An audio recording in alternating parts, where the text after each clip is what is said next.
Halo adik-adik, selamat datang di channel Ayo Sekolah Simak, Ayo Sekolah Fisika, Matematika, dan Kimia. Bersama saya Mr. YV. Pada video kali ini kita akan melanjutkan membahas soal-soal UTBK Saintek Fisika yang keluar pada tahun 2022. Kita membahas soal yang pertama, yaitu tentang dinamika gerak. Dalam hal ini, Newton.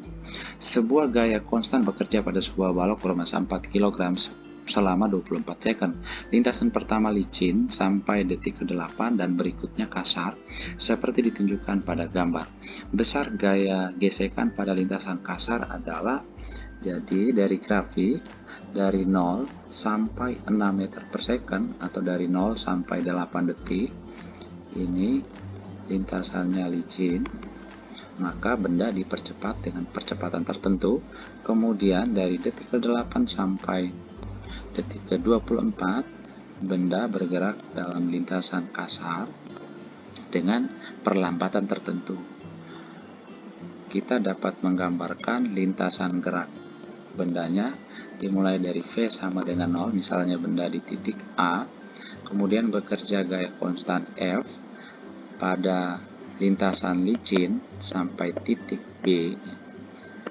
Kecepatan di titik B adalah 6 meter per second. Kemudian dengan gaya konstan yang sama, benda bergerak pada lintasan kasar, ini licin, sampai kecepatannya 0. Misalnya ini titik C, titik B ini adalah T-nya 8 detik. Sedangkan titik C-nya ketika T-nya 24 detik. Maka kita tinjau gerakan dari A ke B, kita mencari percepatan yang dialami balok, yaitu V sama dengan V0 plus A kali D. Dengan V-nya 6, V0-nya 0, plus A dikali T-nya 8. Maka A-nya sama dengan 6 per 8 atau 3 per 4 meter per second kuadrat. Maka gaya konstannya F-nya sama dengan M kali A, yaitu sama dengan 4 dikali 3 per 4. Maka F-nya sama dengan 3 Newton. Jadi F yang bekerja, atau gaya konstan yang bekerja pada balok adalah 3 Newton. Ketika memasuki lintasan kasar, maka muncul gaya gesek. Maka untuk mencari besarnya gaya gesek, pertama kita menentukan terlebih dahulu perlambatan dari detik ke-8 sampai ke-24. Pada grafik kita gunakan rumus yang sama untuk mencari A, yaitu V sama dengan V0 plus A kali T.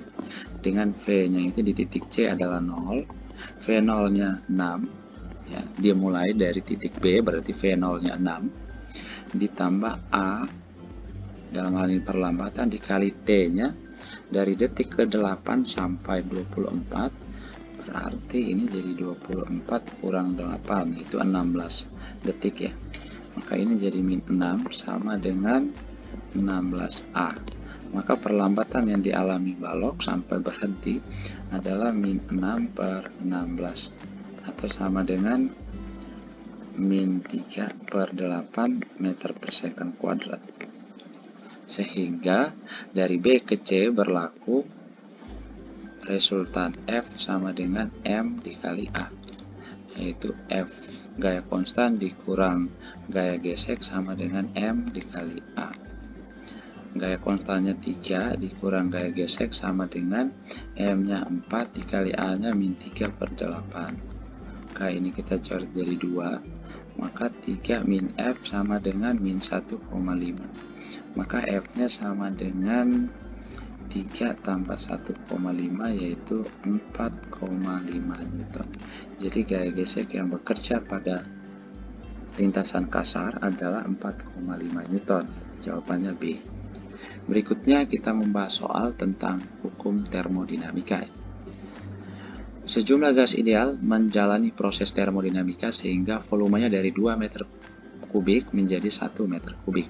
Proses terjadi pada tekanan tetap 1,5 kilopascal. Jika energi internal gas berkurang sebesar 2 kilojoule, energi panas yang diterima gas sama dengan titik-titik joule.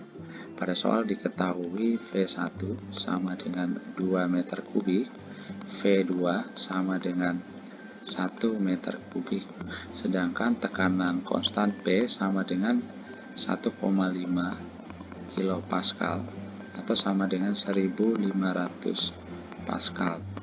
Maka untuk proses gas di mana tekanannya tetap atau isobarik, untuk isobarik usaha yang bekerja itu sama dengan P dikali delta V atau sama dengan P dikali V2 kurang V1.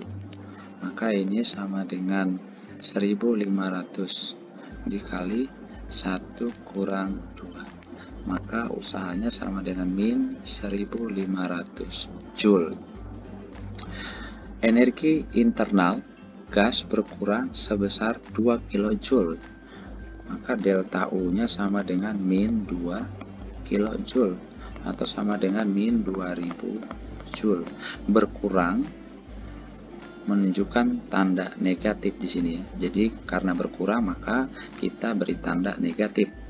Maka menurut hukum satu termodinamika, yaitu kalor yang diberikan sama dengan delta U ditambah W, maka sama dengan min 2000 joule ditambah dengan min 1500 joule, atau Q-nya sama dengan min 3500 joule. Jadi jawabannya A. Kemudian kita membahas soal tentang elastisitas. Sebuah silinder pejal dengan modulus yang 2,5 kali 10 pangkat 10 Newton per meter persegi dan luas penampang 40 cm persegi. Ini modulus yang E, luas penampangnya A, berdiri pada alasnya. Kemudian silinder diberi beban 800 kg M pada sisi atasnya sehingga tinggi silinder berubah. Jika percepatan gravitasi di tempat itu 10 meter per second kuadrat, ini K, rasio rapat massa silinder setelah pembebanan terhadap rapat massa silinder semula sama dengan titik-titik ya. Rapat massa atau massa jenis kita cari dengan menggunakan Rho sama dengan massa dibagi volume. Maka seperti yang ditunjukkan pada gambar sebelum pembebanan, ini sebelum pembebanan, massa jenis silindernya misalnya Rho dengan tinggi silinder H dan luas alas A. Maka kita bisa tuliskan Rho sama dengan massa dibagi volume. Ini sebelum pembebanan. Kemudian sesudah pembebanan massa jenisnya menjadi Rho aksen dengan tinggi silinder berkurang menjadi H aksen. Luas alasnya tetap A. Maka massa jenis silinder setelah pembebanan Rho aksen sama dengan massa dibagi V aksen ya. Ini setelah pembebanan. Maka kita bandingkan Rho aksen atau Rho ya. Kita pakai Rho bagi Rho aksen sama dengan massa per volume dibagi dengan massa per volume aksen ya. Atau Rho bagi Rho aksen sama dengan V aksen bagi V, atau sama dengan V aksennya adalah luas alas dikali tinggi yaitu H aksen dibagi V nya adalah luas alas dikali tinggi H. A nya kita coret, maka kita temukan Rho bagi Rho aksen sama dengan H aksen bagi H. Dari gambar ya, karena silindernya berkurang sebesar delta H, misalnya delta H, tinggi silinder setelah pembebanan berkurang sebesar delta H dan menjadi H aksen, maka kita bisa tuliskan H aksen ini, H aksennya sama dengan H kurang delta H. Maka Rho bagi Rho aksen sama dengan H dikurang delta H dibagi H, atau rho bagi rho aksen sama dengan 1 dikurang delta H per H. Untuk mencari delta H per H, kita gunakan hubungan modulus yang E sama dengan gaya yang diberikan pada silinder dikali dengan tinggi silinder mula-mula H dibagi dengan luas penampang silinder dikali perubahan tinggi silinder delta H. Maka dari hubungan ini kita bisa tuliskan E dikali A dikali delta H sama dengan F dikali H. Maka delta H bagi H sama dengan, dari sini delta H bagi H sama dengan F dibagi dengan E kali A.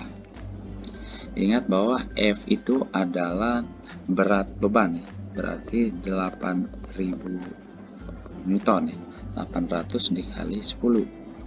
Berarti ini sama dengan 8.000 dibagi dengan E-nya sama. Jadi sebelum dan setelah pembebanan modulus yang silinder sama, karena modulus yang itu menunjukkan bahan yang digunakan, zat yang digunakan. Dalam hal ini silinder yang sama, maka modulus yangnya juga sama.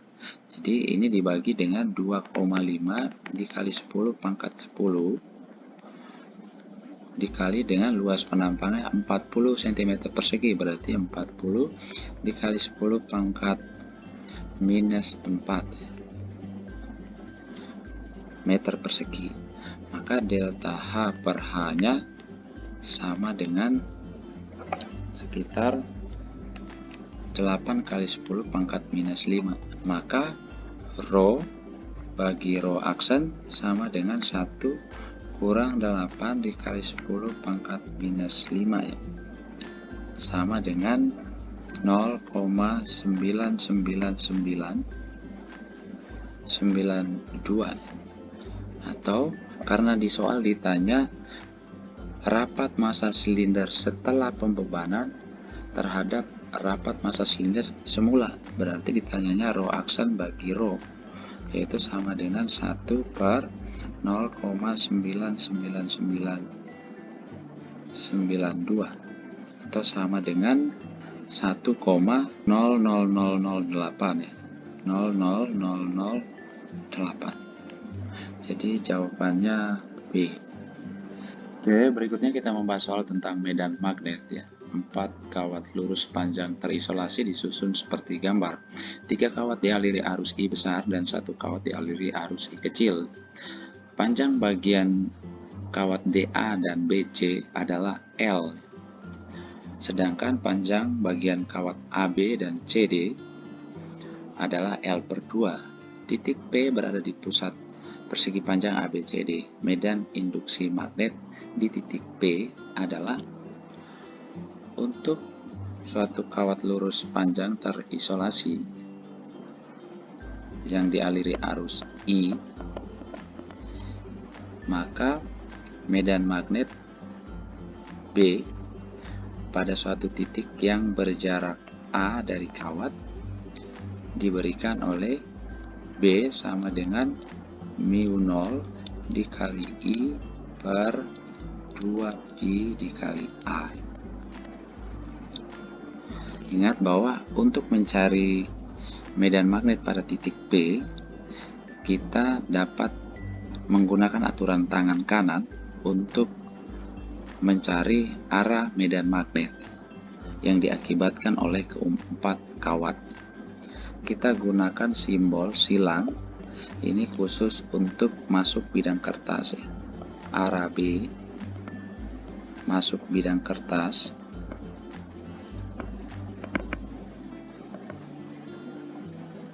Dan untuk tanda titik ini gunakan untuk arah B keluar bidang kertas.